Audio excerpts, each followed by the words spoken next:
On va se faire un petit Pirkei Avot. Prêt? Moshe Kibel, voilà. Ah, c'est celui d'hier soir, tu vois. Ouais, vas-y, ouais.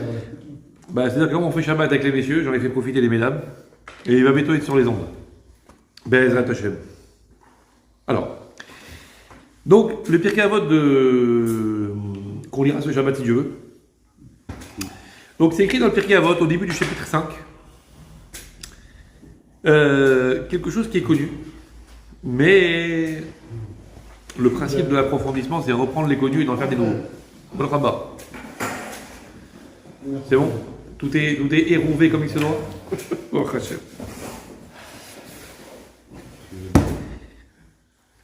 C'est donc écrit. Non, me faites pas rigoler, je suis en direct. Après, je vais finir dans le bêtisier. C'est écrit dans le Pirkei Avot au début du chapitre 5, disais-je.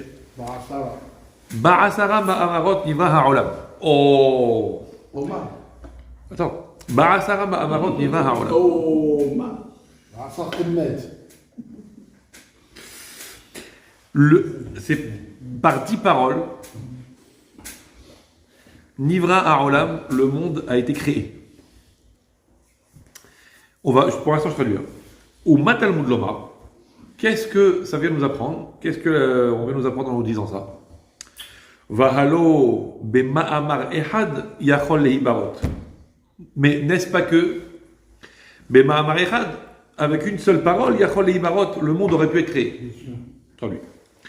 Et là, seulement, les hippara minareshaim, c'est pour littéralement faire payer leurs dettes, pour faire payer au Rechaim, si ça existe, au Rechaim, au tordu. Chez Me'abedin et Ta'olam, littéralement qui perdent, qui détruisent le monde. Chez Nivra Barasara Ma'amarot, qui a été créé avec 10 paroles. Veliten Sachar Tovlat Tzadikim, et pour donner une bonne récompense, un bon salaire aux Tzadikim. Chez Abedim, ça veut dire qu'ils détruisent. Détruisent. Ça vient du mot avad, qui veut dire perdre. Donc, mais abed, ça veut dire quelqu'un qui va perdre quelque chose activement. Il y a le mot djinn dedans aussi. Ah oui, non, ça c'est à cause du pluriel. Et pour donner une bonne récompense aux tzadikim, un bon salaire aux tzadikim, chez Mekaimin et Tarolam, qui littéralement Mekaimim, qui font exister, qui maintiennent le monde, chez Nivra Ba'asara Ma'amarot, qui a été créé avec 10 paroles. Ça c'est la Mishnah. Ok? Fin Mishnah. Donc le monde a été créé par 10 paroles, c'est ce que la Torah nous enseigne. Et la Gemara, les Hachamim dans la Mishnah, qu'est-ce que ça peut, littéralement, enfin, Matalmud Lomar, ça veut dire qu'est-ce que ça veut nous apprendre? Quelle est la limite? On n'a pas besoin de le savoir déjà. Et en plus de ça, en quoi c'est quelque chose de nouveau ou d'important alors que Akadosh Baruch Hu, il est tout puissant. Il aurait pu créer le monde avec une seule parole, avec un clac, comme ça, le monde il serait sorti entier. Donc qu'est-ce que ça veut nous apprendre? Déjà, le fait que le monde a été créé par 10 paroles, ça c'est comptable. Mes amitiés. C'est comptable. C'est comptable par un expert. Non, c'est comptable. Pourquoi c'est comptable? T'as qu'à regarder. Tu vois que dans la paracha de Bereshit, Akadosh Baruch Hu a créé le monde. De quelle façon? Vayomer Elokim, Vayomer Elokim, Vayomer Elokim. Dieu a dit, Dieu a dit, Dieu a dit. Dieu a dit qu'il y ait la lumière, Dieu a dit qu'il y ait un ciel, Dieu a dit qu'il y ait des végétaux qui poussent, Dieu a dit que la vie sorte de la terre, les animaux, etc. Donc on voit que à un certain nombre de reprises, Akadosh Baruch Hu a dit pour créer. Ok? A dit paroles. Et voilà, 10 paroles. Bon, je suis tombé. Bon. Les poker. Ah, pas mal ça. Donc, Akadosh Baruch Hu a dit, Vayomer, un certain nombre de fois. Donc nous, qui sommes des experts du texte, on regarde combien de fois Akadosh Baruch Hu a dit, combien de fois c'est écrit Vayomer. Et manque de bol, moi j'ai vu, c'est écrit 9 fois. Oh, Birhanan. Donc c'est écrit 9 fois. Donc, erreur de comptabilité devant les Hachamim. Ça ressemble pas aux Juifs de faire une erreur de comptabilité tout de suite. Alors, disent les Hachamim, non. Bereshit nami ma'amar. Même le mot Bereshit en lui-même, c'est un ma'amar. C'est une parole de création. Donc les 9 fois où c'est écrit Vayomer, plus le mot Bereshit, Akadosh Baruch Hu a créé le monde avec 10 paroles. Et le mot Bereshit, comme ça expliquent les commentateurs, le mot Bereshit, en fait, c'est un mot qui est créateur de l'énergie initiale à partir de laquelle Akadosh Baruch Hu va tout créer. Ce qu'on appelle Koach Hayuli, ça veut dire c'est, en fait, c'est tout ce qui est créé dans ce monde part d'une énergie initiale. Même nous, autant que nous sommes autour de cette table, même nous, autant que nous sommes, nous avons été créés par une énergie initiale à partir de laquelle Akadosh Baruch Hu a, du fait de la magie de la grossesse, a fait développer cette énergie initiale qui, à l'origine, est fine comme une tête d'épingle, là, et encore, c'est un truc microscopique. Ouais, et à partir duquel tout s'est développé. Plus ou moins normalement chez les uns ou chez les autres, après je sais pas, hein. Mais tout s'est développé à partir de ça. De la même façon, le monde a été créé à partir d'une énergie initiale, quoi, Hayuli, qui contenait à l'intérieur d'elle tout en potentiel, comme une graine. C'est l'image, hein, comme une... Et ensuite, tout s'est développé à travers les autres Ma'amarim que Kadosh Baruch Hu a dit en détail. De cette énergie est sortie la lumière, de cette énergie est sorti le monde minéral, le monde végétal, le monde animal, le monde humain, et tout ce qui s'ensuit, le cosmos, tout. Ok? Donc, ça c'est des 10 paroles avec lesquelles Kadosh Baruch Hu a créé le monde. Maintenant, les Hachaim demandent, qu'est-ce qu'on a fait ici? Bon, Dieu a créé le monde avec 10 paroles. Ça a, limite même c'est réducteur pour Kadosh Baruch Hu de dire que le monde a été créé par 10 paroles, c'eût été un chidouche, c'est-à-dire quelque chose de nouveau, d'innovant, quelque chose de waouh, encore plus, si Akadosh Baruch Hu avait créé le monde avec une parole. Qui peut le plus? Non, bien sûr. Peut le moins. Ça aurait été encore pire si c'était avec la pensée. Ah, pas mal. Pas mal. Mais si le monde a été créé par la pensée, il aurait été trop spirituel. Ah. La parole, de la même façon que la parole dévoile la pensée, de la même façon la création du monde a révélé la matière, a révélé une dimension qui est visible, qui est ostensible, qui est matérialisable. Ok? Si ça avait été créé par la pensée, on serait dans le spirituel pur. Ok? Alors, vous me dites, Dieu il peut tout. Évidemment que Dieu il peut tout, mais le monde aurait été moins matérialiste, on va dire ça comme ça, en fonction du projet d'Akadosh Baruch Hu qui était de créer un monde gashmi, un monde matériel. D'accord? Donc, qui peut le plus, peut le moins. Nous, on aurait imaginé, Dieu est tout puissant. Donc si on nous enseigne dans la Torah qu'il a été créé par 10 paroles, c'est forcément que ça vient nous apprendre quelque chose. Quelqu'un il peut faire quelque chose en 10 secondes et il va le faire en 3 heures. Alors, soit c'est un grand paresseux, mais comme c'est pas le genre du bon Dieu, Hachem disent sûrement qu'il y a un message à nous délivrer. Tu aurais pu le faire en 10 secondes, tu as fait exprès de faire traîner un peu, comme quand tu veux éduquer tes enfants, quelque chose que tu peux faire vite fait, tu vas le faire avec toute une gestuelle, toute une intelligence pour que les enfants ils captent, pour qu'ils repèrent, pour que ça les intéresse.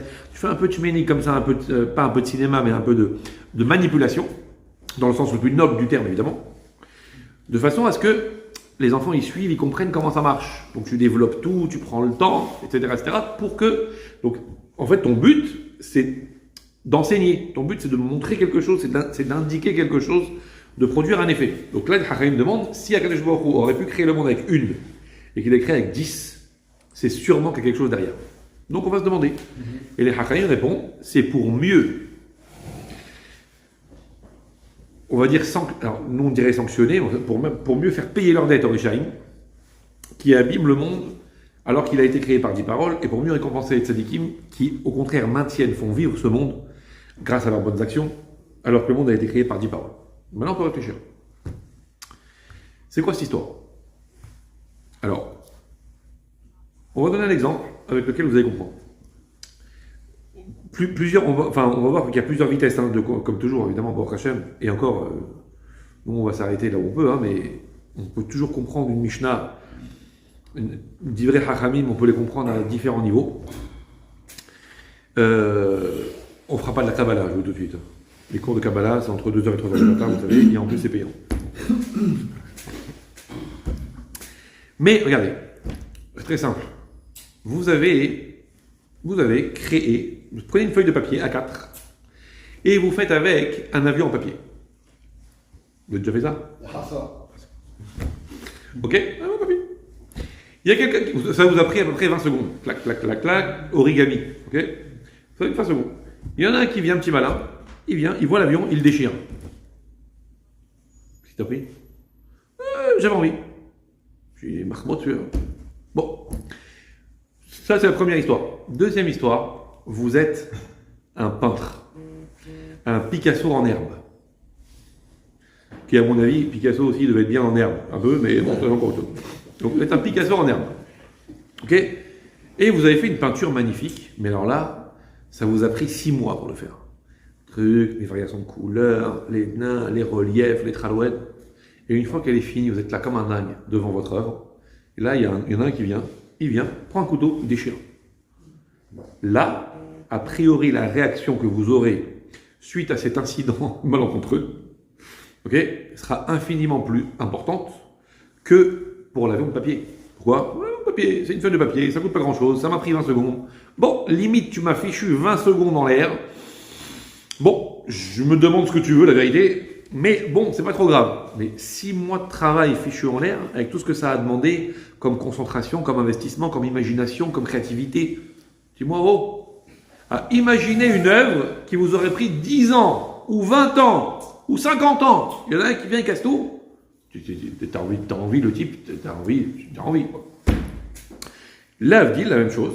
Akadosh Baruch Hu, il aurait pu créer le monde avec une parole, c'est-à-dire avec un investissement mineur. Akadosh Baruch Hu a créé le monde avec plus d'investissement, avec 10 paroles. Donc il a investi 10 fois plus. Donc c'est normal que celui qui abîme le monde, alors qu'il a coûté 10 fois plus à Akadosh Baruch Hu que nécessaire, c'est normal qu'on le sanctionne proportionnellement, 10 fois plus. Et le tzaddik qui, au contraire, de toute façon, c'est l'œuvre de Dieu, il faut faire attention, il faut agir selon sa volonté, il faut respecter les conditions d'utilisation préconisées par le concepteur, Donc il fait très attention à ce monde. Je me retrouve, t'as vu ce tzaddik? Il a compris à quel point je me suis investi dans la création du monde, il fait attention à chaque chose, il mérite donc 10 fois plus de récompense. Pourquoi Hachem n'a pas créé le monde en 20 paroles? Aïe. Très bonne question. Ça fait partie de la question des Hachamim. Si c'était pour ça, alors effectivement, 20 paroles, 100 paroles, comme les histoires. Il n'y a plus de fin après. Voilà, c'est que s'il avait créé 100 paroles, on n'aurait rien entendu. Il a fait 10 paroles parce que c'est pas une femme, quoi. Oh, aïe. Bon, ça sera coupé au montage. 10 mesures de paroles ont été distribuées au monde. Non, sérieusement. Donc évidemment, la question, elle se pose, elle existe.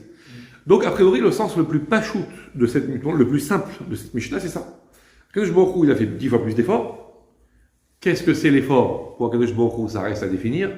Il y a des gemarotes comme ça, un petit peu étonnantes, où on parle de l'effort d'Akadosh Baruch Hu, quand on dit, par exemple, que de marier 2 êtres, de créer des mariages, c'est caché, qu'écrit à Atiam Souf, c'est difficile pour Dieu, comme d'ouvrir la mer Rouge. Tu dis, mais attends, je comprends pas. Ça veut dire c'est difficile pour Dieu d'ouvrir la mer. Que je il fait ce qu'il veut. C'est tout puissant. Il a ouvert la mer, même en faisant. Bon, nous, même avec une cuillère à café, on n'arrive pas. Tu peux souffler sur la cuillère à café, tu n'ouvriras pas l'eau. Mais à Akadosh Baruch Hu, en une seconde, il a ouvert la mer. Reste à définir ce que ça veut dire l'effort pour Akadosh Baruch Hu. Ça veut dire qu'il a quelque chose à nous enseigner ici. Ça ne veut pas dire que Dieu, l'homme, il a transpiré quand il a ouvert la mer. Pas du tout.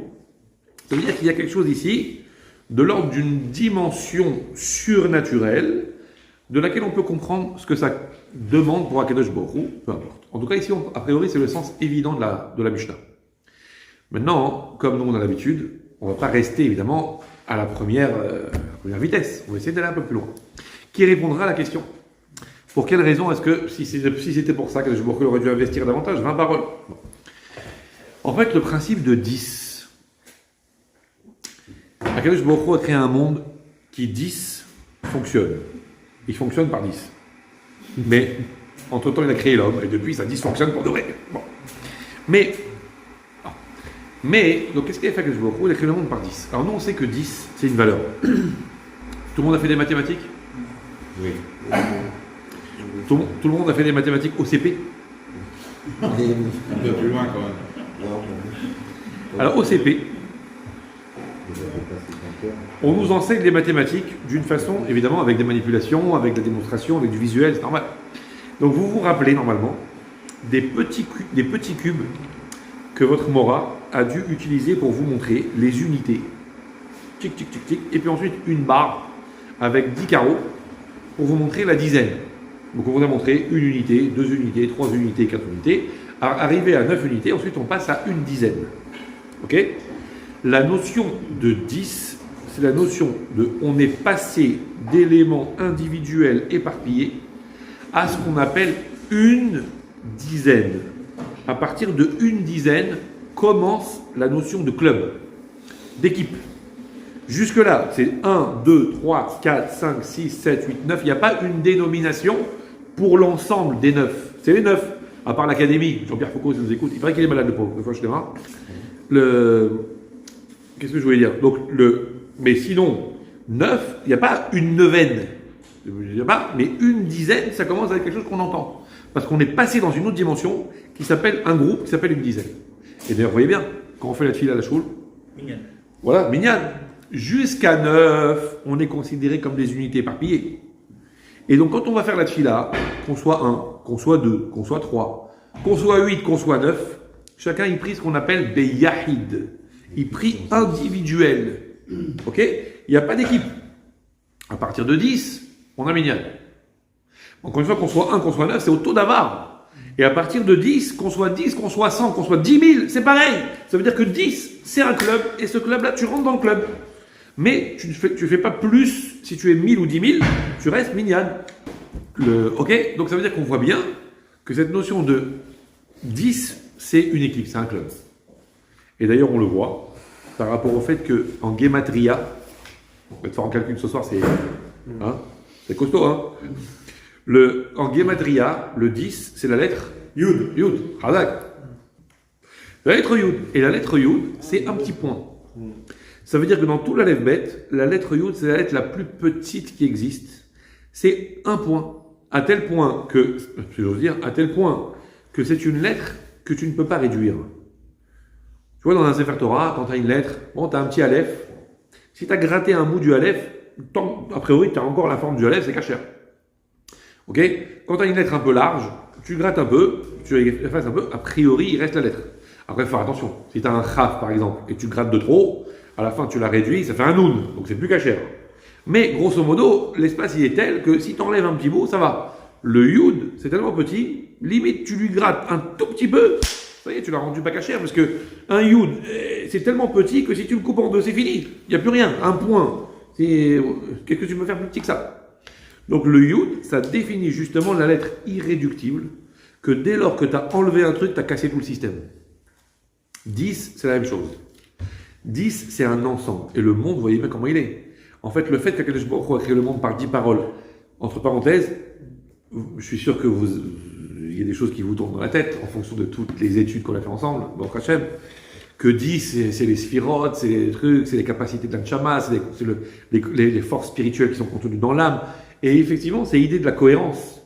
La neshama, c'est l'idée de cohérence. C'est pour ça qu'il y a 10 forces, parce que la même chose, c'est l'idée de cohérence dans les actions. De la même façon, le monde, il a été créé par 10 paroles parce qu'il est très cohérent.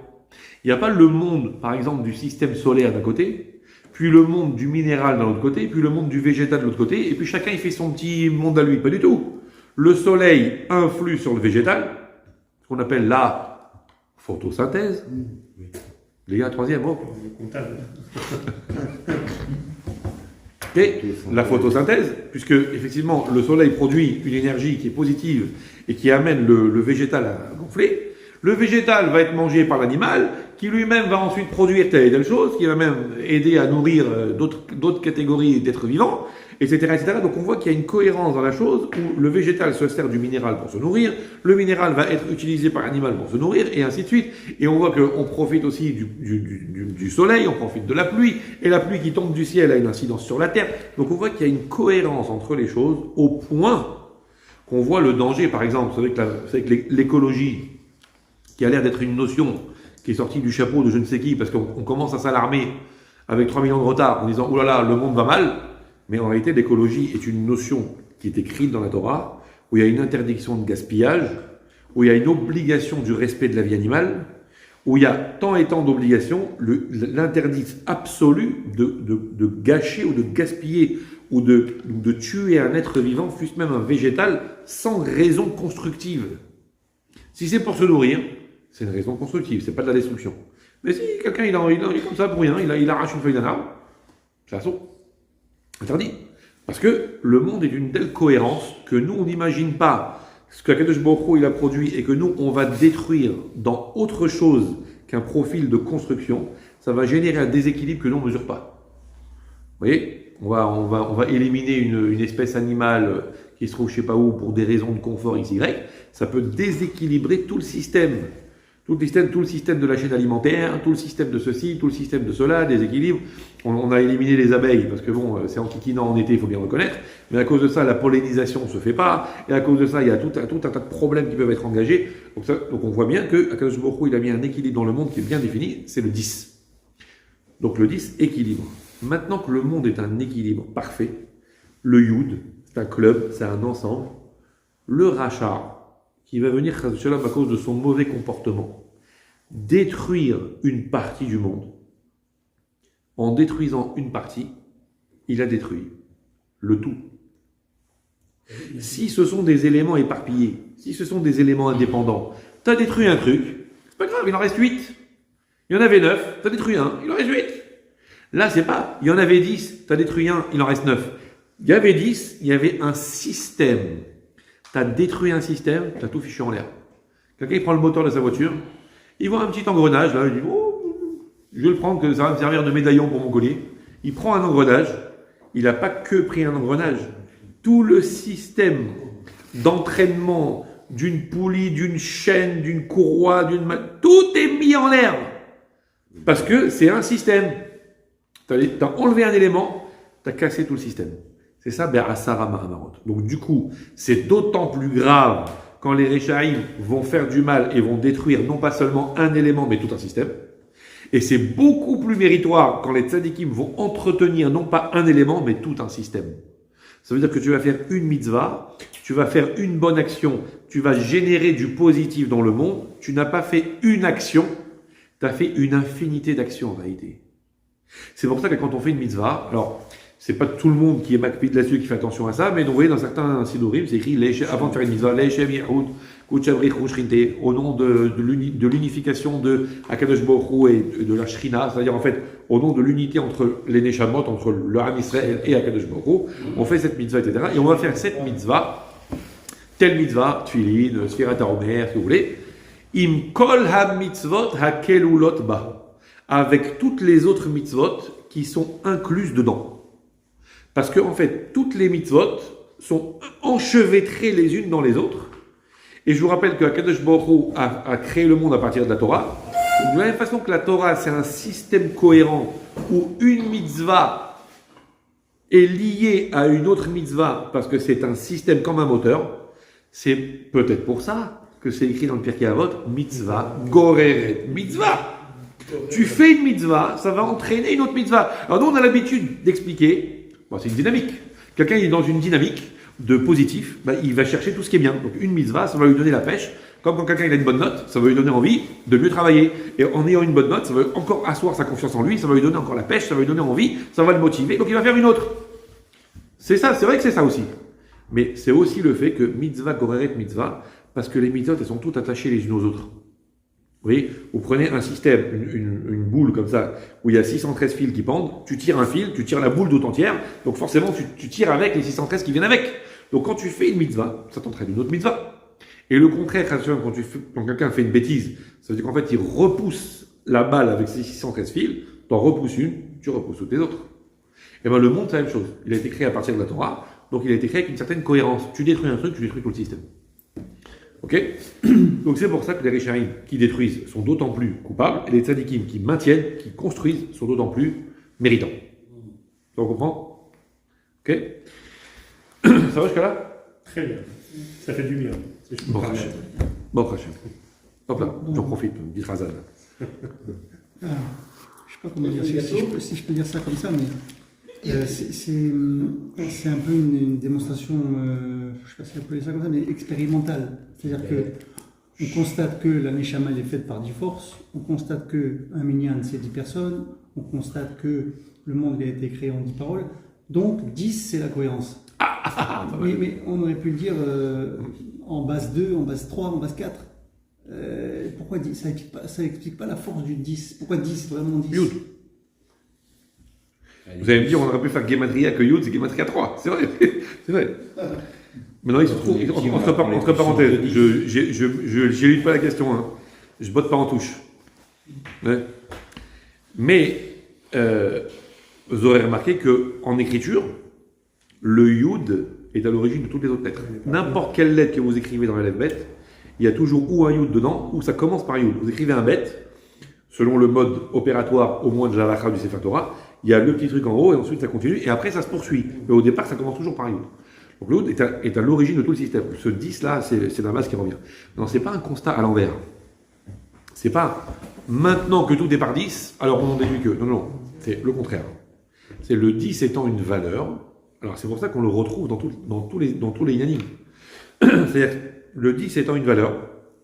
Regardez par exemple le 7. Le 7 étant aussi une valeur. Le 7 c'est la valeur de la nature. C'est pour ça que le 8 est la valeur du supranaturel, du surnaturel. C'est pour ça que les mathématiciens, ils n'ont pas honte. Ils nous ont piqué le fait que le 8 est le symbole de l'infini. Ah, vous allez me dire, non, mais c'est graphique. Parce que comme effectivement le 8, on ne sait pas où il commence, on ne sait pas où il finit. Donc du coup, on aurait pu faire un 0. Il y a Okay. le couche, le 8. Pardon? On le couche aussi. Ah, pourquoi il le couche, ça, j'aimerais savoir, mais bon. En même temps, c'est pour pas le confondre avec le 8 de base, bon. Mais donc ça veut dire que le 8 est symbole de l'infini, c'est pas pour rien. Ça vient de la Torah. Parce que le 8, c'est le symbole du surnaturel. Parce que le 7, c'est la nature. Et par exemple, le monde, 7 jours. Le monde a été créé en 7 jours. Il y a 7 cieux, dit-on, dans le monde matériel que Dieu a créé. Okay, il y a 7 notes de musique, il y a 7 ceci, il y a 7 cela. Et puis, dès qu'on passe à 8, on passe au surnaturel. L'alliance avec Akadosh Baruch Hu, okay, qui est effectuée sur un enfant qui n'est pas conscient. Donc, ça veut dire qu'il va avoir une relation avec Dieu au-delà de la nature, au-delà de la conscience, se fait à 8 jours, la Brit Mila. Parce que le 8 est le symbole de ce qui est infini, ce qu'on ne peut pas quantifier, ce qu'on ne peut pas comprendre, ce qui est au-delà du rationnel. Donc 8. Vous comprenez? Ça marche ou pas? Pourquoi 10 c'est une valeur? Alors, On revient. la dizaine. Alors je suis d'accord avec vous en base. En base 2, base 3, base N, qu'est-ce que vous voulez? Pourquoi tant de N en même temps? Mais le... Alors vous avez... Et pourquoi il y a 12 tribus alors? Aïe. Voilà. Pourquoi 2 tribus? Non, mais pourquoi? Pourquoi le nom d'Hachem c'est 26? C'est bon. Non, mais si c'est la complétude. C'est la complétude.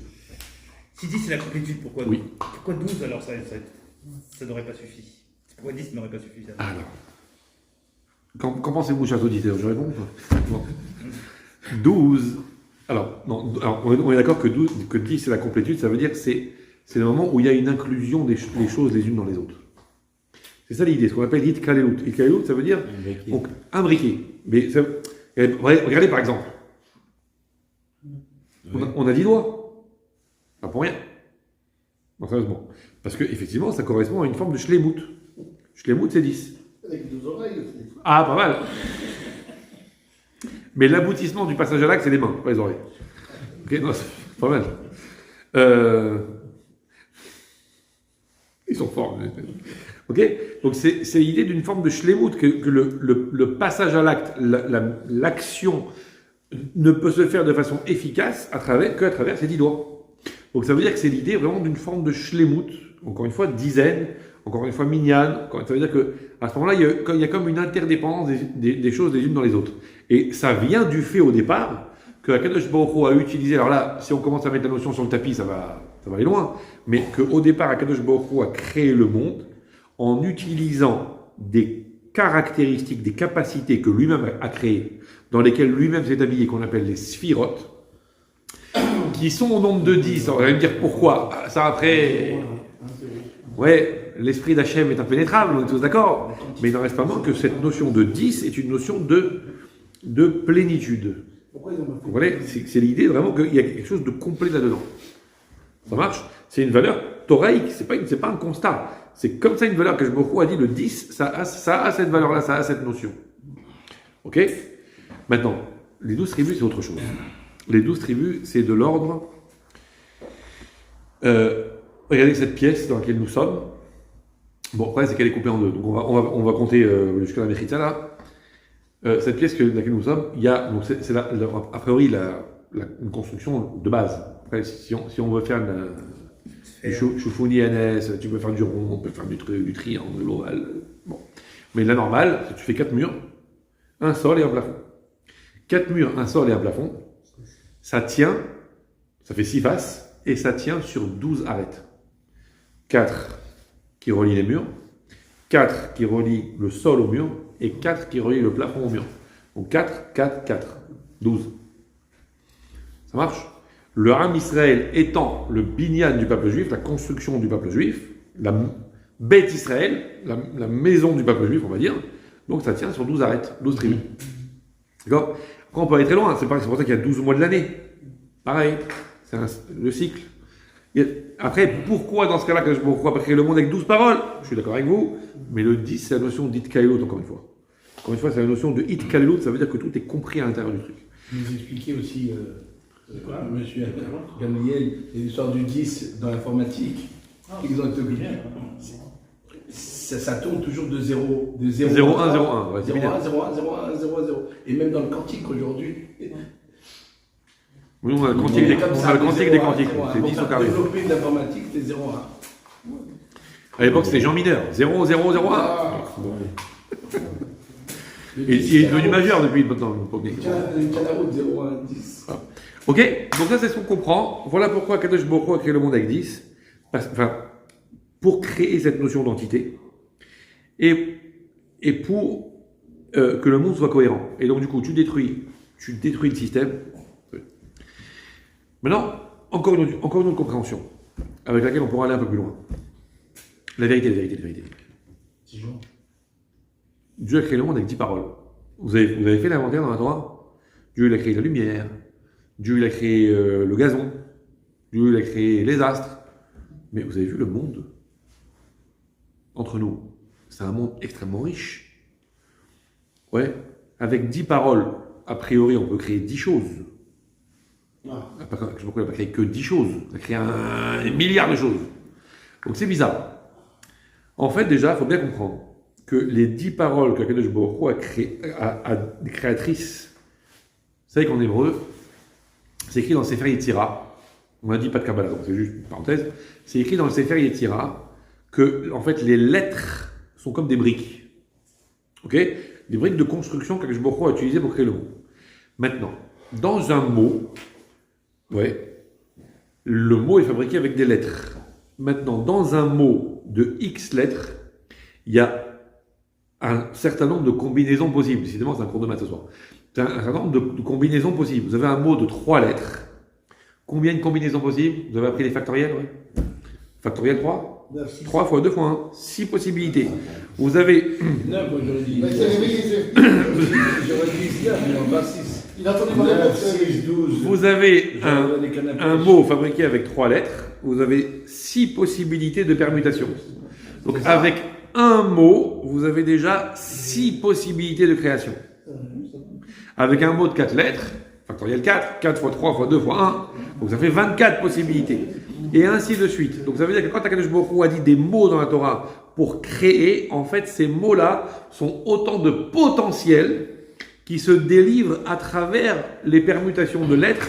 En fait c'est comme une formule chimique. On vous dit que de l'eau, c'est 2 molécules d'hydrogène, une molécule d'oxygène, ce qu'on appelle H2O, n'est-ce pas? Ou je sais ce que vous voulez, ou NH3+, peu importe. Tout ça, ce sont des combinaisons, des formules chimiques qui disent ce qu'il y a comme molécules physiques à l'intérieur du système. De la même façon qu'il y a des molécules physiques, il y a des molécules spirituelles, qui sont en fait les mots que Kadosh Baruch Hu a créés, a utilisés dans le Lashon HaKodesh pour créer la chose. La structure moléculaire spirituelle, c'est les lettres qui composent ce mot. C'est pour ça que le mot est révélateur du contenu profond de la chose. Quand vous savez comment quelque chose s'appelle en Lashon HaKodesh, je ne parle pas en hébreu moderne, parce que autobus, métro, ça marche pas. Mais en hébreu, Lashon HaKodesh, l'hébreu d'origine de la Torah, à partir de laquelle Akadosh Baruch Hu a créé le monde. Ouais. Les mots définissent le sens de la chose. On a vu il n'y a pas très longtemps. On a eu l'occasion de parler de Shemen. Vous vous rappelez Shemen? Shemen. De l'huile, de la graisse, tout ça. On a dit Shemen. Pourquoi ça s'appelle Shemen, l'huile? Parce que shemen, c'est shemin. C'est ce qui vient à partir de. Tout le monde est d'accord que l'huile est obtenue à partir d'un processus d'extraction.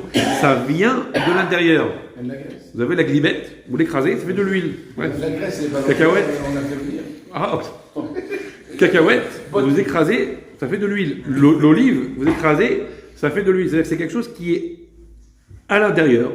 Et chez min, comme min haaretz. Le min, c'est la provenance. Donc c'est chez min. C'est ce qui est de la provenance, ce qui provient d'eux. Donc l'huile étant un extrait, ça s'appelle shemen, avec les lettres shemin.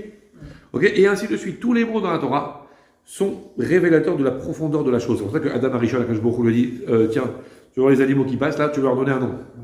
Et Adam Arishon, il avait un scanner à la place de l'œil, et il voyait la nature profonde de l'animal, la nature profonde de la chose, et il dit, ça s'appelle comme ça. Et Kadosh Baruch Hu, il dit, bah, Hazak ou Baruch, t'as bien trouvé, parce que c'est effectivement ce mot-là que j'ai dit pour créer cet animal. Vous comprenez? Simplement par connaissance de la nature profonde de la chose. C'est pour ça, entre parenthèses,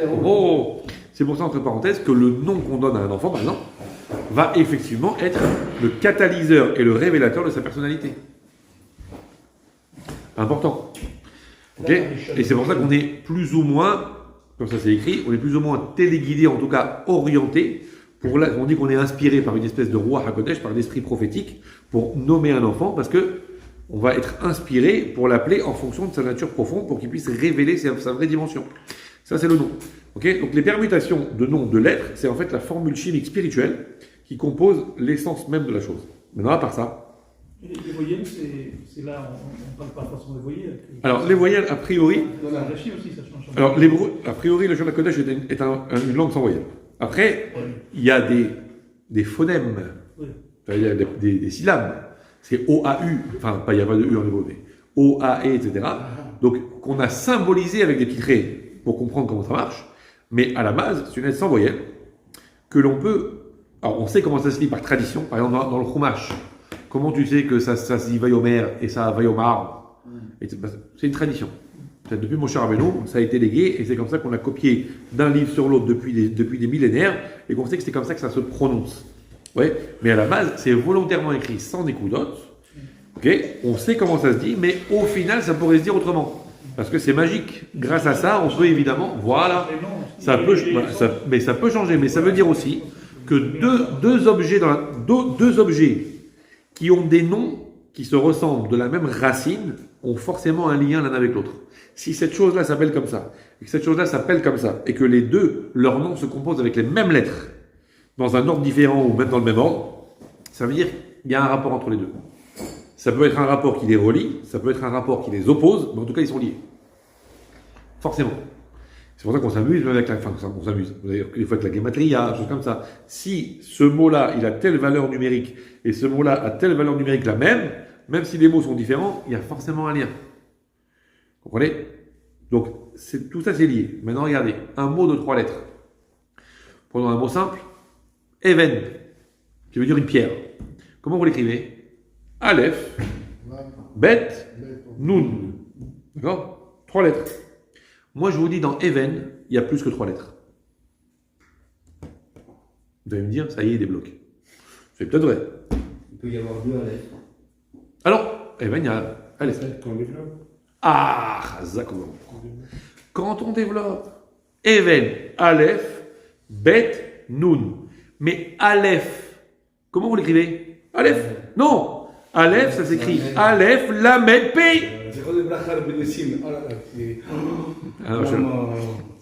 Ok, le bet de Even, bet, vous l'écrivez bet, Yutav.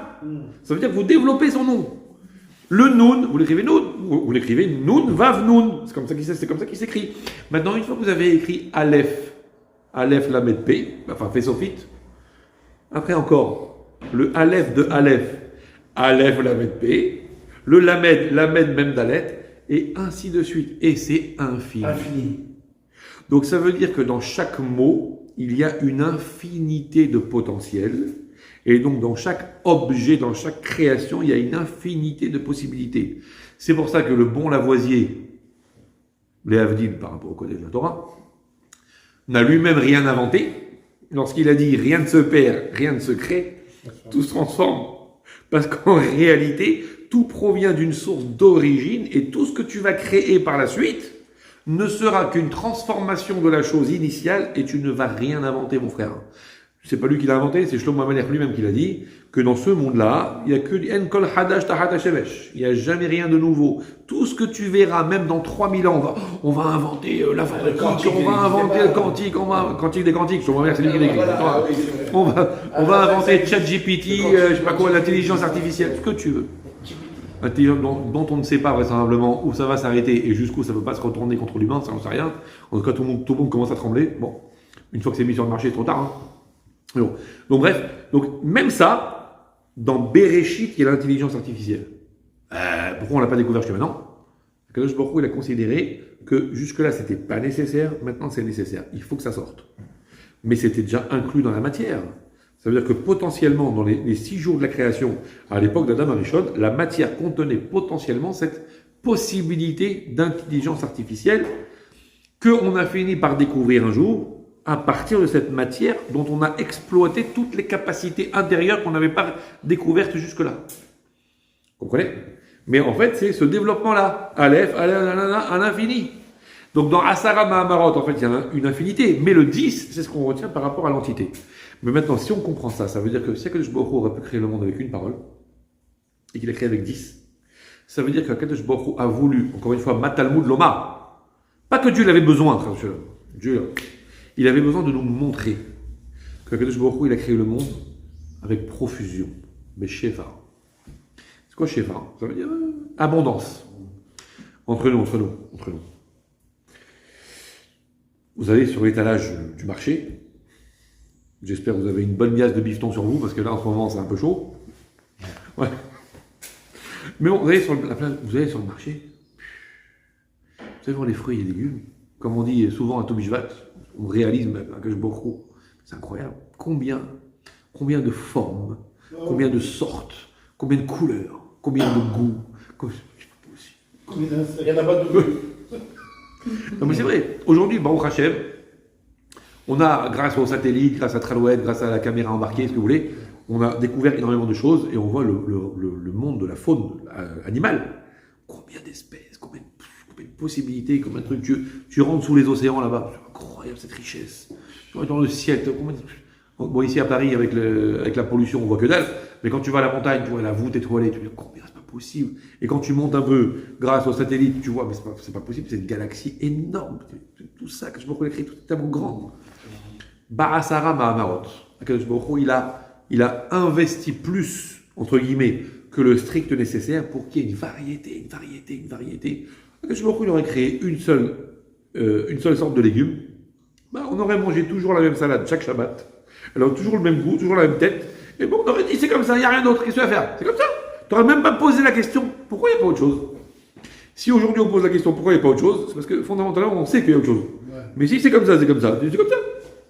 Il y aurait eu une seule espèce animale, le kangourou en Australie. Et pour voir l'animal, c'est parti en Australie. Et en France, il n'y a pas d'animal, il n'y a pas d'animaux. Ok? C'est en Australie. Ok? Qu'est-ce qu'il a fait avec Baruch Hu? Il a créé des tonnes de trucs. Et les ours blancs là-haut, et les machins trucs, et les oiseaux, combien de sortes? Pour tout ça, pourquoi? Tu peux pas faire un pas en dehors de chez toi sans être confronté à la grandeur de la nature du monde que Dieu a créé. Tu peux pas tourner la tête dans un coin sans voir un animal, sans voir un végétal, sans voir quelque chose, un phénomène naturel qui va te rappeler la grandeur d'Hachem à travers sa création. Oui, d'accord? Ça veut dire que le monde est porteur, évidemment, comme toute œuvre. Après, il y a les connaisseurs et les pas connaisseurs. Mais quand tu visites un musée, une galerie d'art, tu vois à travers l'œuvre, tu vois l'artiste. Eh le monde est en fait le témoin d'Akadosh Baruch Hu. Ça veut dire que plus il y a de choses, plus quand tu tournes la tête, tu vois Dieu. Plus le monde il est riche, plus le monde il est développé, plus tu as de chances de constater la grandeur d'Hachem à chaque coin de rue, à chaque truc. Chaque fois que tu clignes des yeux, tu te retournes, tu vois un tas de choses. Si le monde était tout gris, tout moche, tout rien, et que encore une fois il avait fallu trouver un peu de lumière ou un peu de couleur au fin fond de l'univers, ou une seule espèce animale à l'autre bout de la terre, ou une seule espèce végétale, il aurait fallu traverser tout le quartier. Alors tu dis bon, Akadosh Baruch Hu, il faut vraiment que je fasse des efforts pour le voir. Mais là, ça respire le bon Dieu de partout. Donc quand tu vas attraper le rachat qui est en train de faire une bêtise, dis-moi, t'as pas conscience de Dieu? Dis non. Tu me dis moi, oh, tu vois pas autour de toi? Ba'asara ma'amarot nimaolam. Akadosh Baruch Hu, il a créé un monde tellement riche, il y a tellement d'éléments qui parlent d'eux-mêmes. Hashamaim mesaperim kevod el ou ma'ase yadav magid arakia. Dans Teilim, on dit au moins une fois par semaine. Ouais. Qu'est-ce qu'il dit David Amelech? Hashamaim mesaperim kevod el. Le ciel raconte la gloire d'Hachem. Ouais. Au Maase Yadav Magid Arakia. Et l'œuvre des mains d'Akadosh Baruch Hu, le ciel raconte. Alors, vous n'êtes pas obligé d'avoir entendu parler de ciel. Ou alors. Il a fait une moquette. Bon. Ou alors il y a des hommes en blanc qui vont venir nous chercher. Ouais. Bon, si c'est qui pour, c'est normal, mais sinon. Ah oui. Voilà. Ok. Mais donc, le ciel ne parle pas. Ça veut dire quoi il raconte? Ça veut dire il témoigne de lui-même. Comme on dit en français, ça parle de soi-même. Voilà, c'est parlant. Le monde, il est parlant, dans le sens où tu vois la grandeur de ce monde, tu dis c'est pas possible. Il y en a, il va venir, oui, c'est venu avec le Big Bang, ça veut dire il y a eu un machin, il y a eu un éternuement fortuit là-haut, un truc bizarre, ça a explosé. On sait pas comment. Et chaque chose est venue à sa place. Le soleil il est venu à sa place, à un endroit bien précis. La lune elle est venue à sa place à un endroit bien précis. Ouais. Ou quand on a déjà vu ça, on en a déjà parlé. Ou quand la lune se met devant le soleil, l'autre il a une distance de je sais pas combien, l'autre il a une distance beaucoup plus proche, mais l'un qui se met devant l'autre, c'est pile le même diamètre. T'as pas un problème avec ça? Combien t'as de probabilité pour que ça soit fait par hasard? Et la Terre, la même chose. Donc quand les trois sont alignés, c'est le même match dans un cône. Ça veut dire que c'est incroyable. En fonction des distances, le diamètre il est le même. Attends, il y a un truc. Ça veut dire que c'est même plus des probabilités. Ça veut dire que c'est une chance c'est impossible à calculer que ça soit placé exactement au bon endroit pour que ce soit à ce point-là précis. Les cellules de l'être humain, on sait que quand une cellule que tu préserves commence à s'agiter, on sait ce que ça peut donner. Donc vous imaginez l'équilibre à l'intérieur du corps, et truc, et si, entre ce qui rentre et ce qui sort, et truc, comment ça marche, et le cerveau, la complexité. Tu dis, attends. Donc quand tu vois cette chose-là, plus tu te rends compte, Sarah Mahamarod, combien Kadesh Baruch Hu il a créé à profusion des éléments de la terre, tu es obligé de dire, Dieu il est partout. Si Dieu il est partout, tu ne peux pas faire l'économie de la conscience de sa présence. Si tu ne peux pas faire l'économie de la conscience de sa présence, comment tu peux te conduire comme si tu faisais l'économie de la conscience de sa présence? Dis-moi, toi le tordu, si Dieu n'était pas là, si tu ne pouvais pas constater la présence de Dieu, que tu fasses des bêtises, je peux le comprendre. Mais là, je ne peux pas comprendre. Donc les Iparam et Nareshaim, maintenant que le monde il est tellement riche, tellement puissant, et qui témoigne à ce point-là, à quel point c'est criant de la présence d'Hachem, dis-moi, le tordu qui fait n'importe quoi, tu es obligé de lui dire, dis-moi, t'as pas les yeux pour moi ou quoi? Et le tzaddik, au contraire, qui fait une mitzvah à chaque occasion, plus tu lui donnes d'occasion de craindre Hachem, de respecter Hachem, de marcher en contact avec Dieu, plus tu lui donnes des possibilités de voir Dieu partout, plus il va avoir des occasions qu'il va saisir, plus il aura du mérite. Vous comprenez? Ça veut dire que plus il y a d'occasions ratées, plus il y a de condamnation potentielle pour celui qui les a ratées, et plus il y a d'occasions saisies, plus il y a de mérite pour celui qui les a saisies. Donc le fait qu'Akadosh Baruch Hu ait créé le monde avec 10 paroles, avec cette profusion, c'est ça qui nous donne la possibilité d'avoir du mérite si on en profite, et chas v'shalom, le contraire, si on n'en profite pas. C'est comme ça qu'on peut expliquer cette Mishnah. Ça marche que là. Maintenant, on peut comprendre quelque chose de très intéressant. Vous avez vu la paracha de cette semaine? Le 12e. Alors, Les Shmitot. Shmita? Les Shmitot. Ah, Shmita. Ah ouais, ça c'est la première. La deuxième, c'est Bechokotai. C'est pas du japonais, c'est pas du japonais, c'est du libération des esclaves. Ah, ça c'est aussi bien.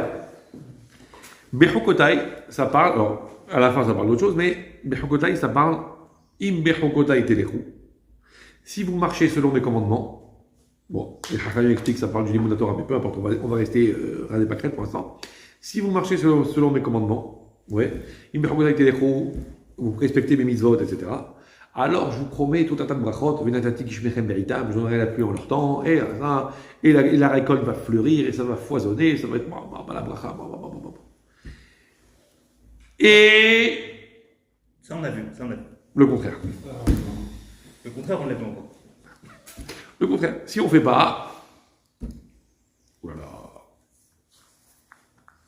Dis-moi.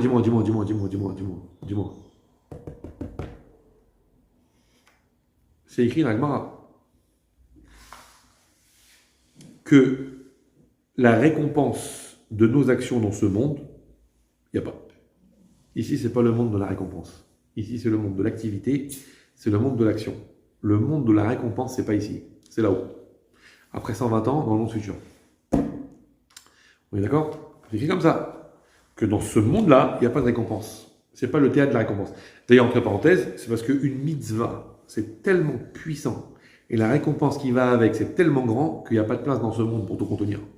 C'est impossible de récompenser une mitzvah qui est tellement grande, avec une récompense matérielle. Tu peux imaginer le cadeau matériel le plus immense qui soit, même 14 milliards, ça ne peut pas valoir ce que vaut réellement une mitzvah. Ça ne fait pas le poids. Donc dans ce monde, tu ne peux pas avoir une récompense. Oui, Mechila? Quand on dit mitzvah pour mitzvah, oui. La mitzvah, la récompense, c'est la mitzvah en fait. Ça c'est pas mitzvah correct, mitzvah, c'est schar mitzvah. Schar mitzvah. Alors c'est vrai que schar mitzvah, la récompense de la mitzvah, c'est la mitzvah elle-même. C'est une compréhension, hein, schar mitzvah.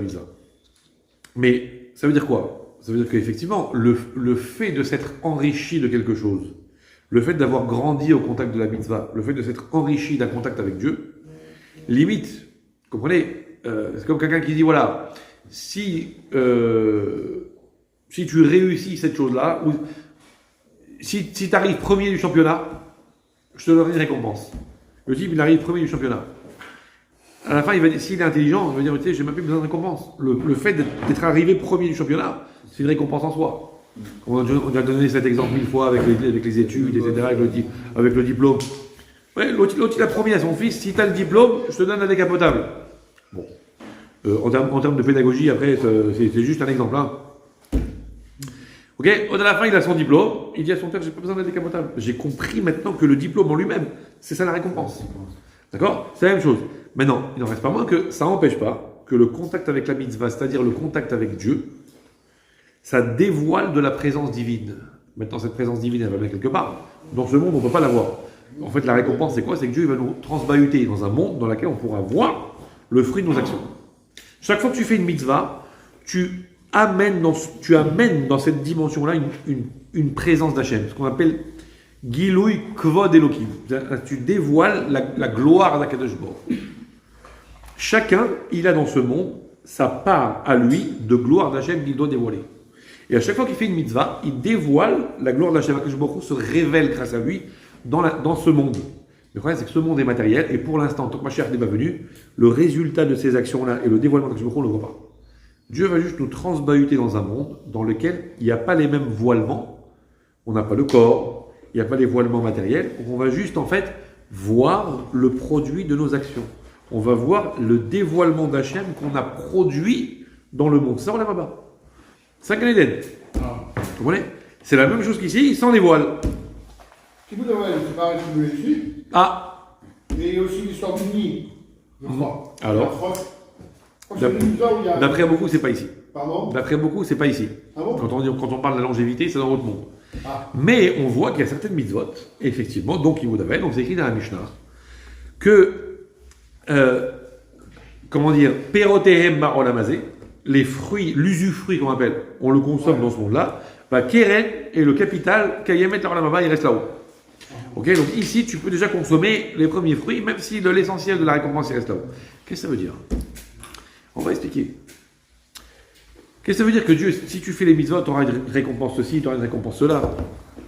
Alors rappelez-vous d'un midrash qu'on a déjà vu. Il y a le Shimoni sur la paracha de Haïsara. Là-bas, le texte dit, c'est écrit vers Avram Zaken. C'est le cousin à Michael Zaken. Il passe encore à la radio, lui. Il y a Hazard. Ouais. Il y a Laquelle. Alors, Yamim aussi. voilà, vers Avram Zaken. Avram était vieux, avancé dans les jours, et il a dit, oh là, il faut que je marie mon fils pour la pérennité du système. Bon, Avram Zaken. Vous dites Zaken, là. Hachamim disent, Abraham Avinu a hérité de quelque chose qui jusque-là n'existait pas vraiment. La vieillesse. Quoi cette histoire? Disent les Hachamim dans le Midrash, Abraham a dit à Kadosh Baruch Hu, Ribono shel olam, maître du monde, Adam Uvno, un homme et son fils, rentrent ensemble dans un endroit, et du fait que Baruch Hashem ils se ressemblent, mais qu'il n'y en a pas un que tu peux reconnaître, parce qu'avant que la vieillesse n'existe, jusqu'à 80 ans il avait la même tête, donc du coup, tu ne sais pas qui est le père, qui est le fils. Et tu ne sais pas à qui il faut donner du kavod plus l'un que l'autre. Ça veut dire que ça se trouve, tu vas donner du kavod à l'un, tu vas le saluer, lui en premier au lieu de lui, et en fait, mince, c'est le fils et lui, c'est le père. Donc tu aurais dû saluer lui d'abord. Kavod. Okay, tu ne sais pas qui est le plus âgé. Donc du coup, c'est compliqué, tu peux pas faire ça. Donc, de ce fait-là, il faut trouver une solution. Il dit, très bien. On va faire en sorte que le plus âgé des deux, il ait des signes extérieurs de vieillesse, qu'on appelle la zikna. Comme ça, tu pourras distinguer le plus vieux du plus jeune. Ouais. Et donc, Abraham a dit, c'est comme ça qu'il faut faire. Voilà, il faut distinguer. Akadosh Baruch Hu dit, très bonne idée. Bravo pour ta belle remarque. Et ben, tu sais quoi? On va commencer par toi. Et donc, du coup, on fait Abraham Zaken. Très bien. Quelques temps plus tard. Mais on en parle avant. Question, Khazak. On en parle avant, au moment où les gens sont venus voir pour dire. Oh C'est vrai qu'il y a Question, elle est posée. On va rentrer dans le débat, mais la question est posée. C'est écrit au moment où les anges sont venus visiter Abraham et Sarah pour leur annoncer qu'ils avaient un enfant, qu'ils allaient avoir un enfant. C'est écrit vers Abraham et Sarah, c'est Kélim. Alors, la question est posée. Suspense pour la prochaine fois. Donc, je me dit, on commence par toi. Bon, très bien. Signe intérieur, signe extérieur. Oui. Je te dis que ça. Ok. Ah non, je suis pas d'accord. Comment ça, je suis d'accord? Parce que Sarah va dire à un moment donné comment une femme comme moi, avec des poitrines flétries, qui donc des signes extérieurs de vieillesse, pourrait allaiter un enfant. Quoi.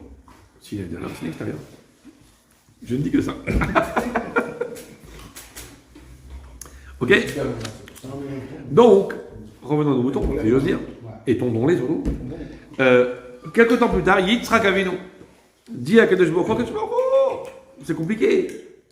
Un homme, il arrive à la fin de sa vie, il va arriver au jugement divin, parce qu'il a fait des bêtises, ouais, et à cause de ça, Kadosh Baruch Hu va lui indiquer le chemin le contraire du Gan Eden, ouais. Il va dire, pour vous, monsieur, c'est à droite, pas à gauche.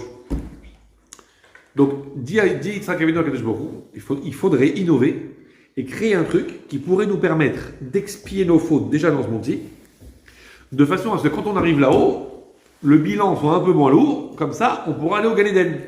Mais sinon, si on arrive là-haut avec nos avérots, et qu'on n'a pas un moyen de les expier ici-bas, on va arriver là-haut, on va prendre la darva. Donc il vaut mieux, il faut trouver quelque chose. Je me dis, très bien, très bonne idée. On va inventer ce qu'on appelle Yisourim, les souffrances. Et tu sais quoi, Yitzhak?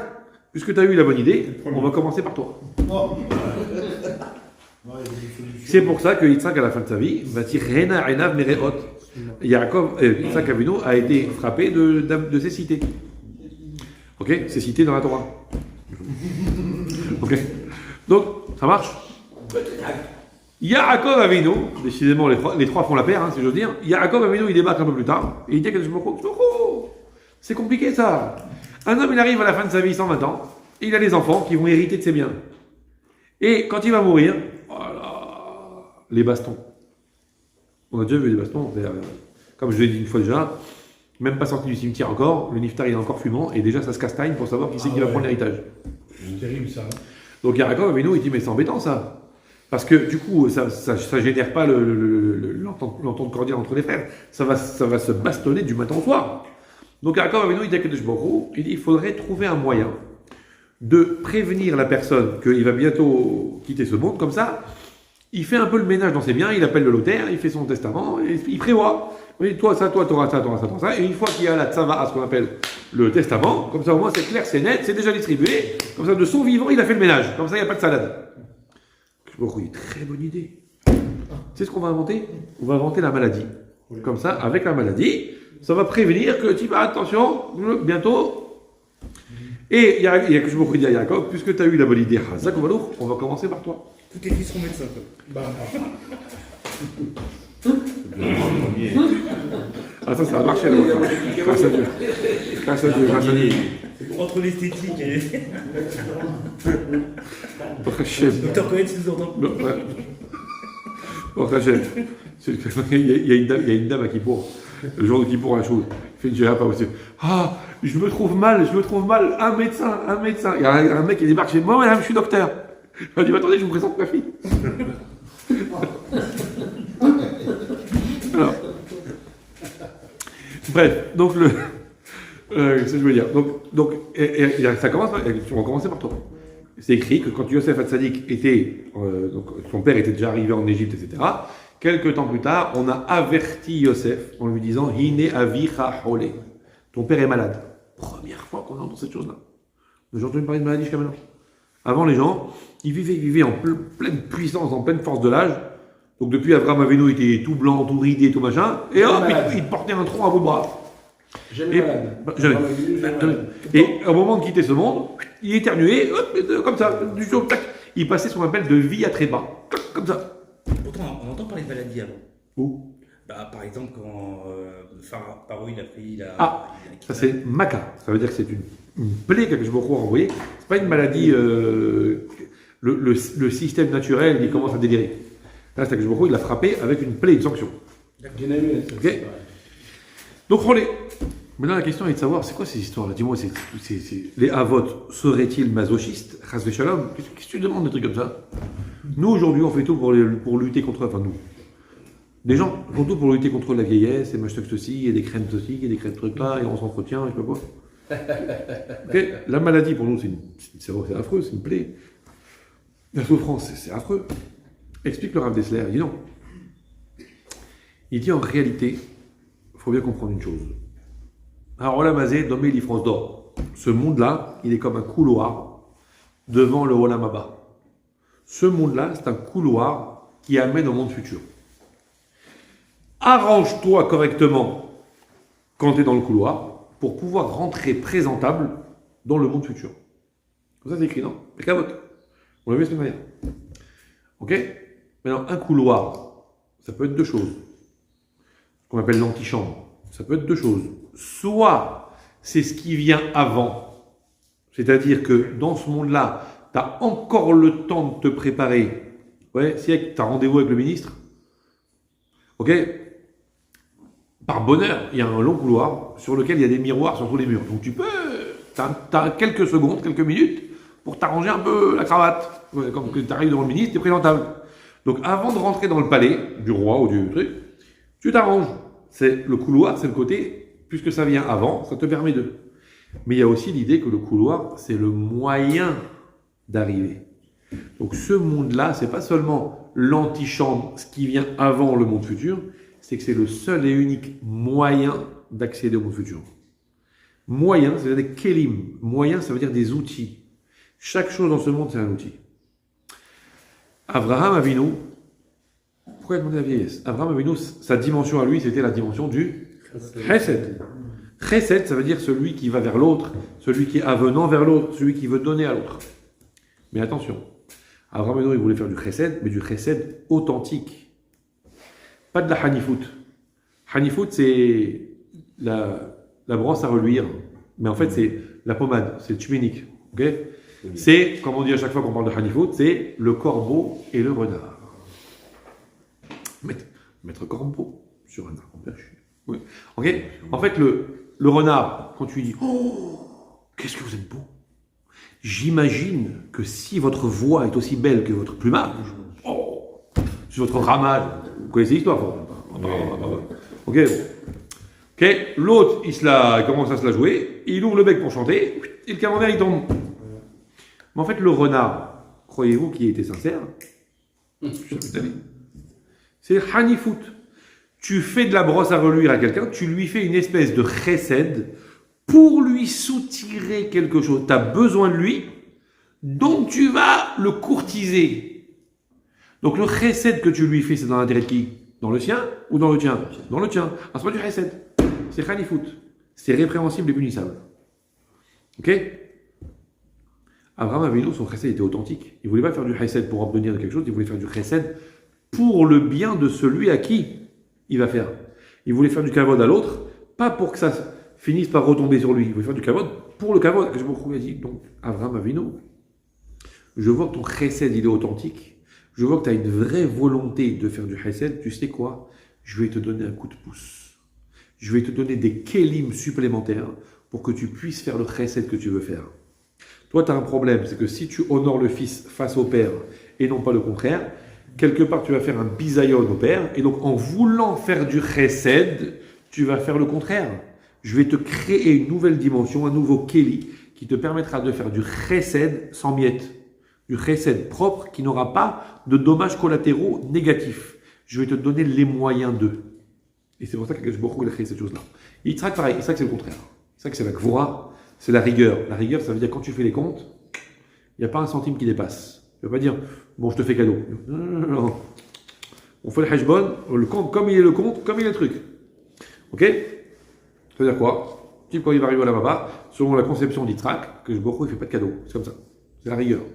Alors, si que je il ne fait pas de cadeau, aussi, moi, je vois les choses d'après la rigueur, d'après la mathématique, d'après la règle, d'après la norme. Alors, il faut vite qu'on trouve un moyen de faire le ménage et d'évacuer le solde avant que quand j'arrive là-haut, à Kadosh Baruch Hu, il fasse Gvura. Dieu il dit, je vois que ta dimension de Gvura, de Milat Ad-Din, c'est une Mila sincère. On peut être Milat Ad-Din, très rigoureux, pas de façon sincère.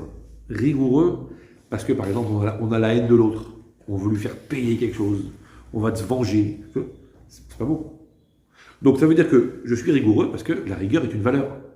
Que il a vu chez Yitzhak que sa rigueur était une valeur, c'est quelque chose de sincère. C'est une conception de l'existence en fonction de quelque chose de constructif. Et pas shalom pour faire la peau à quelqu'un. Je vois que ta midat ad-din, elle est sincère. Je vais t'aider à vivre les choses selon la midat ad-din, c'est-à-dire de faire en sorte que effectivement tu puisses être dans la possibilité de continuer à servir Dieu d'après la gvoura, d'après la midat ad-din, mais sans être inquiété de ce qui viendra plus tard. Yaakov Avinu la même chose. Yaakov Avinu, lui, sa mida, c'est le Emet, c'est en fait la jonction, ce qu'on appelle Tif Eret, la jonction entre Chesed et Gvura, c'est la notion de Emet, la notion de Shlemut, de perfection, la notion de plénitude, de complétude, c'est-à-dire la notion de Shalom. Yaakov Avinu, il dit, mais tu peux pas! Si jamais la personne, elle s'en va de ce monde, sans avoir généré les possibilités de trucs, et que l'héritage, ça se tape dessus, il n'y aura pas de Shalom, ça va faire la guerre entre les uns et les autres.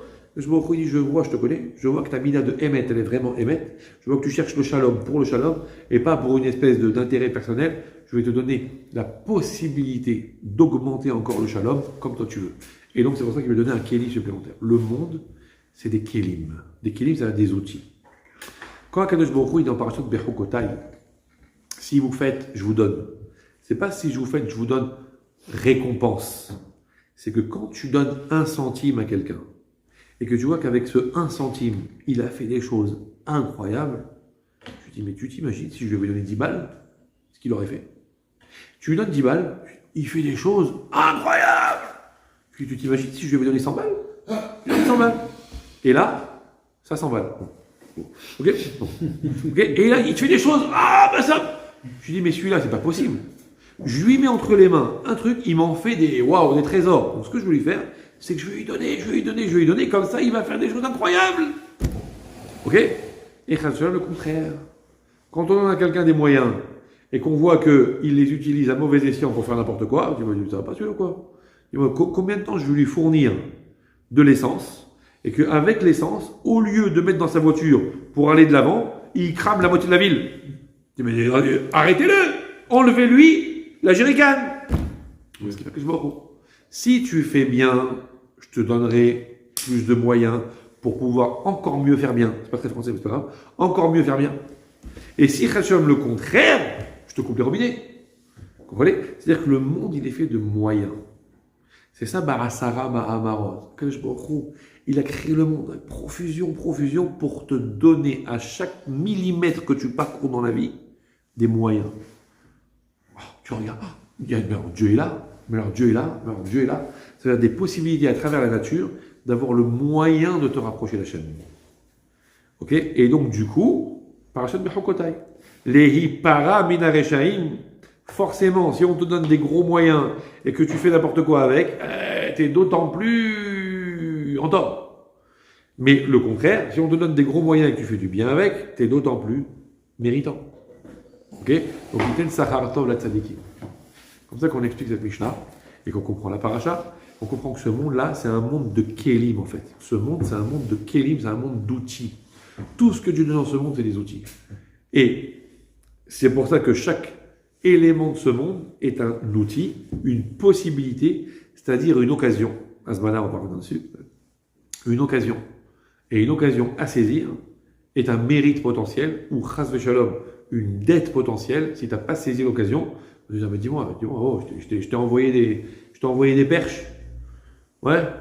Les gens d'Égypte, je t'ai envoyé des perches. Du Nil. Ça a été facile. Donc, je te donne des perches les unes après les autres et tu les saisis pas. Dis-moi, au bout d'un moment, d'abord, chaque perche que je t'ai envoyée et que tu n'as pas saisie, tu mérites une. Hein, et en plus de ça, au bout d'un moment, on va arrêter les perches. On va les réserver pour ceux qui savent les saisir. Vous comprenez l'idée? Ça, Barasara Mahamarot, ça veut dire que c'est quelque chose qui produit en réalité une dimension tellement puissante que ça nous interpelle sur les possibilités que ça nous donne. Et les possibilités que ça nous donne, c'est énorme. Hop, question à gauche. Oui. Est-ce qu'on tombe pas aussi dans la polémique du mécréant qui vit dans l'opulence la plus logique, d'après ce qu'on sait, quoi. Très bonne question. Reste à définir si l'opulence est un moyen de grandir ou un moyen de se planter. Bonne question. Dans la culture. Ah, c'est bon. Parce que nous, on voit dans les moyens matériels quelque chose qui est de l'ordre du positif. C'est un moyen. Mais en fait, d'abord, ça peut être une dilapidation du monde futur. On lui a dilapidé son là-bas. Et ça, c'est une explication. Puisque toi, tu veux vivre au diapason du matériel. Alors pourquoi je vais me fatiguer à te construire un monde spirituel là-haut? Je vais te payer ce que je te dois ici. Tu préfères la matière. C'est quoi le rachat? Le rachat, c'est celui qui veut que sa vie soit une relation exacerbée avec la matière. Quoi le pays? Le spirituel n'intéresse pas. Ah, parce qu'il a forcément fait au moins une mise dans sa vie. Ah, c'est impossible. Il a souri à une vieille dame. Il a donné. Ah non. Akadosh Baruch Hu ne reste jamais en dette. Il a hérité d'un mérite de son père. Par exemple, exactement, par exemple. Mais non, Dieu ne reste jamais en dette. Il a donné 1 euro à la Zdaka, même si c'est la seule mitzvah qu'il ait faite, Akadosh Baruch Hu le paye. Pour 1 euro. Mais une mitzvah? Il peut avoir l'euro million. Une mitzvah? Non, c'est pas 1 euro à 1 euro. Hein. Quand vous mettez 1 euro dans la Zdaka, ça vous rapporte 1 euro, sachez-le. Hein. Ça, c'est une mitzvah. Vous comprenez? C'est-à-dire que, je vous donne un exemple très simple. Quelqu'un est sur le point de mourir de faim, que Dieu préserve. Sur le point de mourir de faim, sur le point. Et vous allez lui acheter un sandwich, et vous lui donnez. Combien ça vous a coûté? 10 balles. Si j'avais donné ce cours il y a 20 ans, j'aurais dit, allez, 4 euros. Ça vous a coûté 10 balles. Qu'est-ce que vous avez produit? Vous avez ressuscité quelqu'un. La vie, ça a un prix? Pas de prix. Je dis, tu dis, merci. Merci, 10 balles. Je suis rigolo. Toi, t'as pas de conseil. Maintenant, le type, il allait mourir. Hein. Maintenant, il a vécu, il va se marier. Il va avoir des enfants. Qui vont avoir des enfants? Pour 10 balles, tu as produit un monde entier. Pour 10 balles. Ok? Donc ça, c'est ce qu'on voit, mais aussi ce qu'on ne voit pas. C'est-à-dire que la dimension de la mitzvah, tu as fait une mitzvah, vu que le monde il est Barasara Mahamarot, vu que le monde il est dans la complétude où toutes les dimensions sont reliées, tu sais pas la conséquence que ça a une mitzvah dans le retentissement dans le monde spirituel, ce que ça produit matériellement sur l'ensemble du système. T'as pas d'idée. Si tu savais ce que c'était une mitzvah, on serait toute la journée en train de courir. Tu vois le Usain Bolt? C'est encore lui le recordman du monde ou ça a changé? Bon, peu importe. Tu vois Usain Bolt comment il court?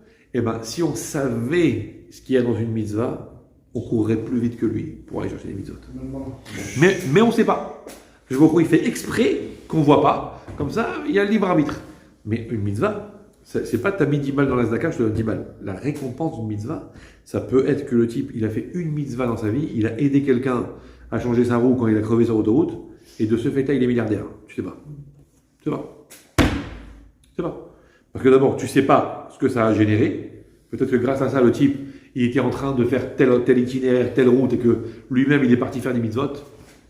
Imaginez que cet homme-là, il va pour faire plein de mitzvot. Il va en shlichut, dans un bled paumé, pour aller faire des mitzvot, pour aller donner la zaka, pour aller raviver la flamme juive d'une communauté paumée. Donc toutes les mitzvot qu'il va faire, et que l'autre, il lui a permis de faire en l'aidant à réparer sa roue, il touche un peu aussi, non? C'est grâce à moi, tu répares sa roue. Ok? Donc, c'est comme l'histoire de cette yeshiva, je ne sais plus c'est quel grand Rav qui a créé cette yeshiva après la Deuxième Guerre mondiale. Et il rencontre un juif dans la rue, il dit ça va Rav, je ne sais plus comment il s'appelait, je me suis dit il n'y a pas plus longtemps. Lui ça va très bien, lui je suis en train de monter une yeshiva, tout ça. Il fait ah vous les défauts? Il fait non, je les ai, merci, bon Hachem. Je les ai, merci, bon Hachem et tout. Et il fait bah alors qu'est-ce qui va pas, Rav, qu'est-ce qui va pas? Il me fait il faut que je envoie un télégramme. Bah ok, allez-y, je vous prie, mais j'ai pas d'argent. Il fait, il me faut 5 $ pour le télégramme. Il dit, le mec, il dit, tenez, voilà, 5 $ pour le télégramme. Et le Rav, il dit, cette yeshiva, elle a été créée avec 5 $. C'est la yeshiva premier riche. Ouais, premier riche. pas mal. Que tout mérite, je lui ai revenu quasiment. Pas mal. Que pour 5 $. Pas mal. Extraordinaire. Voilà, c'est exactement ça. C'est-à-dire que l'ouverture d'une porte, c'est rien. L'ouverture du coffre, c'est une clé. Une clé, ça coûte, comme tu as un double d'une clé, ça coûte 15 balles. Donc, une clé, ça ouvre le coffre. Et le coffre, c'est exactement la même chose. Donc on n'a pas de moussac de ce que c'est. Mais ça n'empêche pas que, après, il y a plein de paramètres. Donc soit le type il est tellement le pauvre, tellement qu'il a dilapidé son monde futur, on lui a payé ici. Soit parce que Akadosh Baruch Hu donne toujours le libre arbitre à quelqu'un. Donc peut-être que pour lui, cette fortune ou cette aisance ou cette... Peut-être c'est un toboggan en réalité. On ne sait pas ce que ça peut lui coûter. Ou autre possibilité, c'est parce qu'il y a une obligation de libre arbitre. Et donc Akadosh Baruch Hu, il brouille les cartes, tout en faisant en sorte que le calcul soit juste. Hein, attention. Tout en faisant en sorte que le calcul soit juste, Dieu il brouille les cartes. Parce que si c'était systématique, tu fais une mitzvah, tu touches 1000, tu fais une avera, tu prends un tléra, dans ce cas-là, il n'y a que le libre arbitre. Tu fais une mitzvah, tu vois tout de suite le bénéfice, l'autre il fait une avera, tu vois tout de suite le déficit que ça crée, il n'y a plus de libre arbitre. Donc il brouille les cartes. Encore une fois, je répète, tout en faisant en sorte que le calcul soit juste. Et en brouillant les cartes, il dit, regarde celui-là, il est sadique, comment il galère sa race, et lui, un tordu, mais tu vois le mec, voilà. Exprès, ça brouille les cartes. Même Moshe Rabbeinu, à un certain niveau, j'ai bien dit, à un certain niveau, il avait un peu de mal à comprendre. Tzadik Vetovlo, Tzadik Veralo, comment ça se fait qu'il y a le Tzadik qui souffre, comment ça se fait que le rachat est truc, comment ça se fait qu'il y a tellement de disparités, quelqu'un, il agit tellement bien. Il y a des choses que nous ne comprenons pas, parce qu'il se passe aussi des choses dans des vies antérieures, où la Neshama, elle doit réparer quelque chose, donc elle passe par tel itinéraire, on ne sait pas. Mais en tout cas, il n'en reste pas moins que la règle elle est comme ça. Que chaque chose est un kéli. La richesse est un outil, pour certains, la galère est un outil. On ne comprend pas comment. C'est très difficile de comprendre ça. Mais pour certains, la galère est un outil. Ça forge. Beaucoup utilisé cet outil. Plus que la richesse. C'est la faucille et le marteau. Ok, mes amis, y a-t-il des questions? Fabien. Non, je disais comment ça se fait que. Tout Fabien. On aurait voulu que la chaîne nous montre l'incidence de la mitzvah sur Terre, ce que ça l'impact l'impact que ça a dans le ciel. Chacun d'entre nous, si on avait ça, c'est extraordinaire. Alors, je vous dis la vérité. Ah, c'est ce qu'il a dit Ramon. Alors, c'est vrai. Akadosh Baruch Hu, il a fait ça. Il a quoi? Il a fait ça. Ah, il a fait? À quel moment? un jour, Once upon a time, Akadosh Baruch Hu s'est mis à l'optique, comme tous les juifs. là il est l'argent. Hop là, excusez-moi. Akadosh Baruch Hu s'est mis à l'optique. Il est devenu opticien. Ok? Opticien, ça m'émerde. Vous connaissez pas l'histoire avec Johnny Hallyday? Johnny Hallyday, il voulait faire des cadeaux à ses neveux pour son anniversaire. Pour leur anniversaire. Alors il dit combien t'as donné? Il dit bah au grand j'ai donné 4000 et optique 2000. Bon. Mais là, je vais juste voir s'il y a pas de réponse. Il est trop fort ce rabbin.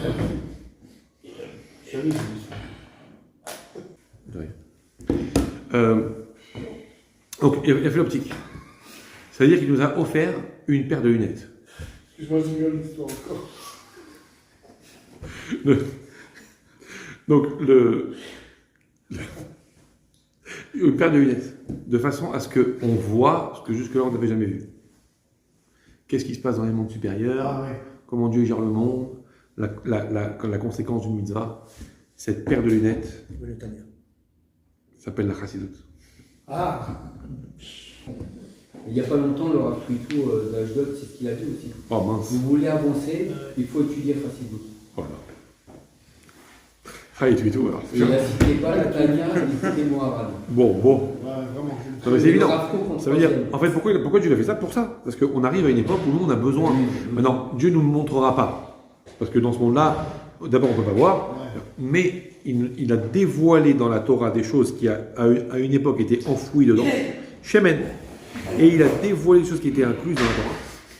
De façon à nous donner une prothèse de Dieu. Une prothèse Dieu. Si j'ose dire.